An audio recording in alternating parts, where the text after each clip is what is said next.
Hello बच्चों। यहां लिखा है a particle with mass 1 kg having velocity 10 metre per second along positive X direction at t is equals to 0. Clear? Forces F1 and F2 acts on the particle whose magnitudes are changing with the time according to the variation shown in the figure. मतलब graph में जो दिया है, the magnitude of velocity of the particle at t is equals to 3 second. Neglect gravity effect is found to be n root 5. Find the value of n. Clear? तो देखो ध्यान से, सबसे पहले यहाँ पे ये समझिए, ये जो हमें कोऑर्डिनेट्स गिवन है x और y, तो यहाँ जो फोर्स लग रहा है वो आपके पास निगेटिव x में लग रहा है और फोर्स जो लग रहा है वो निगेटिव y में लग रहा है। क्लियर है? और इसके पास जो इनिशियल वेलोसिटी दी गई थी वो vx दी गई थी, मैं इसको यहाँ पे लिख देता हूं, it is 10 i cap, positive direction में दी गई थी। क्लियर है? अच्छा, तो जो F1 है वो लग रहा था x एक्सिस के लॉन्ग, तो जो F1 के अंदर का एरिया होगा, F1 के अंदर का एरिया वो हमारे पास देगा change in momentum along x axis. Clear? तो बेटा दिख रहा है F1 के अंदर के एरिया को मैं पहले यहां पे रेड कलर से कर दे रहा हूं, फिर मैं इसको हटा दूंगा एरिया निकालने के बाद, क्योंकि फिर मैं F2 के अंदर का एरिया फाइंड करूंगा।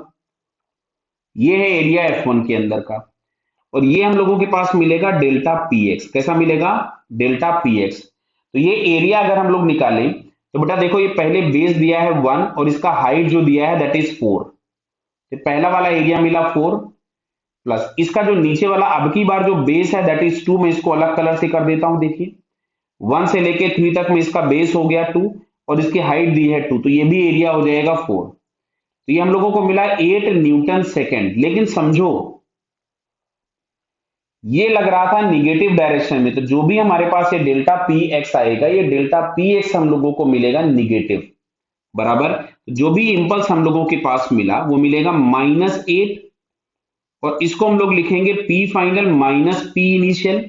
बटा क्लियर है आपको ये? अच्छा, इनिशियल मोमेंटम हम लोगों के पास था ये 10 आई कैप में था, प्लस में था, तो यहां पे हमारे पास आ जाएगा ये फाइनल -10 और ये मिलेगा -8। तो फाइनल मोमेंटम जो हम लोगों के पास मिलेगा, ये सीधे एम क्यों इसको क्यों लिख दिया? क्योंकि मास 1 है, तो जो भी वेलोसिटी होगी तो मोमेंटम जो हम लोग लिखेंगे उसको लिखोगे m इंटू वी, और मास 1 है तो हमने वेलोसिटी v के बराबर डायरेक्टली लिख दिया इसको। तो यहां से मिलेगा 10 - 8 मिला 2 मीटर पर सेकेंड। सॉरी, अभी मोमेंटम लिखा हुआ है तो इसको मैं न्यूटन सेकेंड लिख लेता हूं, हालांकि मास हम लोगों के पास 1 ही दिया हुआ है। तो जो फाइनल वेलोसिटी होगी वो आपके पास हो गई 2 metre per second, that is along x direction. अब आते हैं हम लोग जरा वाई डायरेक्शन में। तो अब देखिए, मैंने पहले ही बोला था कि मैं इस पूरे को हटा दूंगा, तो अब मैं इसको पूरे को फिर से हटा दे रहा हूं। अब अगर हम लोगों को पी वाई निकालना है, change in momentum along Y axis, तो हम लोग केवल और केवल F2 के अंदर का एरिया निकालेंगे। तो F2 के अंदर का एरिया अगर हम लोग देखेंगे तो ये वाला एरिया है प्लस ये वाला एरिया है। क्या समझ में आ रहा बेटा आपको ये? तो जो पहला वाला एरिया हम लोगों को यहां से मिल रहा है वो बेस इसका है 2 और हाइट है इसकी 1, तो ये एरिया हो गया 2।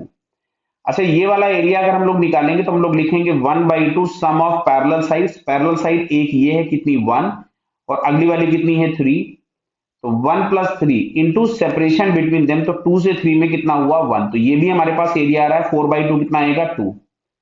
क्लियर? तो जो डेल्टा पी वाई हम लोगों के पास मिलेगा, इसको मैं लिख देता हूं -4, क्यों? ये भी लग रहा था निगेटिव डायरेक्शन में।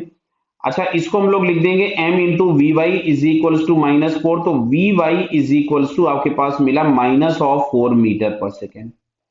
और आपसे क्वेश्चन पूछा गया था, देखिए ध्यान से, कि find the magnitude of velocity.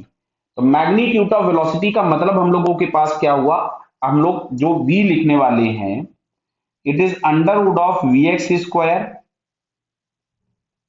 Plus V Y square. तो वी एक्स का स्क्वायर मीन्स 2 का स्क्वायर करोगे तो मिलेगा 4, और -4 का स्क्वायर करोगे मिलेगा 16, तो ये आ गया √20, जिसको हम लोग लिख सकते थे 2√5।